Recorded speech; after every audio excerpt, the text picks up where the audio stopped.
سب سے پہلے تو میں کھل کے ANP کے سربراہ کے اس بیان کی مذمت کرتا ہوں جنہوں نے غیر ملکی تارکین وطن کے اس پورے ایشو کو جو ہے وہ کراچی میں ہمارے خاص کمیونٹی کے ہمارے بھائیوں کے ساتھ جوڑا. کراچی کے اردو سپیکنگ پاکستان کی شہرگ ہیں. انہوں نے پاکستان کو زندگی کے ہر شعبے میں ان کا کنٹریبیوشن ہے, چاہے وہ اکانومی ہے, سپورٹس ہے, کلچر ہے, زبان ہے, ان کو تارکین وطن سے ملانا یہ قابل مذمت ہے. یہ ایتھنک فالٹ لائن سے کھیلنے کی کوشش ہے اور کبھی بھی ہم کسی بھی فورس کو یہ اجازت نہیں دیں گے کہ تارکین وطن کے نام پہ پاکستان کے اندر ایتھنک بنیادوں پہ نفرت پھیلائی جائے اور اس طرح کی مذموم کوشش سے اپنے سیاسی خدوکاٹ اور ووٹ کو بڑھانے کی ناکام کوشش کی جائے. جان صاحب یہ بتا دیجیے گا, جن کے 15-20 سالوں سے شناختی کارڈ بنے ہوئے ہیں, کیا میکینزم ہے, اس کو کیسے پہچانا جائے گا اور اس کے قومی شناختی کارڈ کیسے رد ہوں گے, ان کو واپس کس طریقے سے؟ پہلی بات تو یہ کہ آلریڈی ناظرہ کے پاس سسپیکٹڈ ایک ڈیٹا لسٹ ہے جس میں جو وہ سمجھتے ہیں کہ یہ غیر ملکی تارک وطن ہے اور انہوں نے سام ہاؤ کسی طرح سسٹم کو مینوپولیٹ کر کے بنایا ہے. ایک یہ سسٹم آلریڈی موجود ہے, اس پہ ایکٹ نہیں ہوا, جو ابھی ایکشن ہوگا اس پہ, یعنی اس کا ایکسیکیوٹ ہوگا جن لوگوں جو سسپیکٹڈ لسٹ ہے. دوسری بات یہ کہ جو DNA کا ہے وہ بڑا مؤثر ہے. اگر آپ کی فیملی ٹری ہے اس سے آپ کو پتہ چلے گا کہ اس میں ایک شخص کا دوسرے کے ساتھ لنک کیا ہے.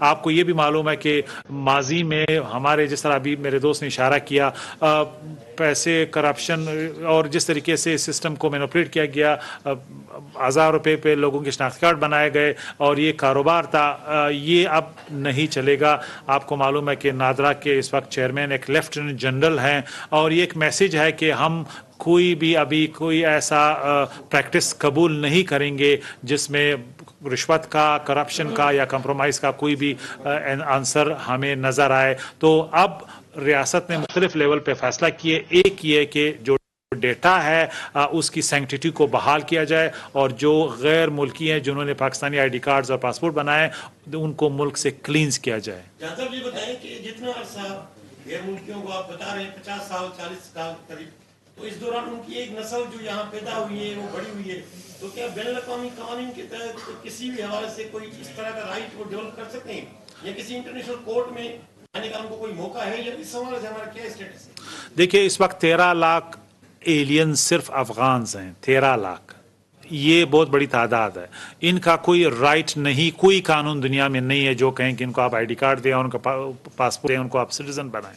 دوسری بات یہ کہ جو ریفیوجی سٹیٹس جن کا ہے ان کو تو ہم کچھ نہیں کہہ رہے ہیں, جن کا ویزا ہے ان کو ہم کچھ نہیں کہہ رہے ہیں, لیکن آپ کی ایک لیگل سٹیٹس ہوگی تو پھر دوسرے آپشنز کنسیڈر کیے جا سکتے ہیں. لیکن ایلینز کے لیے, تارک وطن کے لیے جو غیر قانونی ہیں, انہوں نے آلریڈی کرمنل ایکٹ کیا, اس ملک میں موجود ہیں, تو ان کے خلاف کارروائی ماضی میں نہیں ہوئی جو ہونی چاہیے تھی, جو غلط ہی نہیں ہوئی, لیکن آج ریاست نے اس پہ ان کے خلاف کارروائی کرنی ہے. دیر آئے درست آئے. یہ بتائیے کہ یہ جتنے تارک وطن ہیں یہ غیر قانونی طور پہ یہ بارڈر سے انٹر ہوئے, تو اس سلسلے میں کوئی ایسا کوئی آڈٹ بھی ہو رہا ہے کہ وہ ان بارڈرز پہ, خاص چمن بارڈر پہ بھی انڈیا سے 2 لوگ آئے ہیں, دبئی گئے, افغانستان گئے, اور انہوں نے یہ راستہ چننے کے لیے ان کو پتا تھا کہ پیسے دے کے ادھر آیا جا سکتا ہے. تو ایک تو یہ کہ ماضی کا آڈٹ بھی کیا جا رہا ہے اور مستقبل میں بھی اس کی کوئی روک تھام کی جا رہی ہے. دوسرا یہ ہے کہ یہ جو غیر قانونی تارک وطن ہے ان کے خلاف یہ پورا سال کارروائی ہونی چاہیے. اب ایک مہم چلی ہے, تو کیا اگر افغان طالبان کی طرف سے TTP کے خلاف ایکشن ہوتا ہے تو اس کے بعد اس مہم کو کم کیا جائے گا یا یہ پالیسی اب یہ چلے گی؟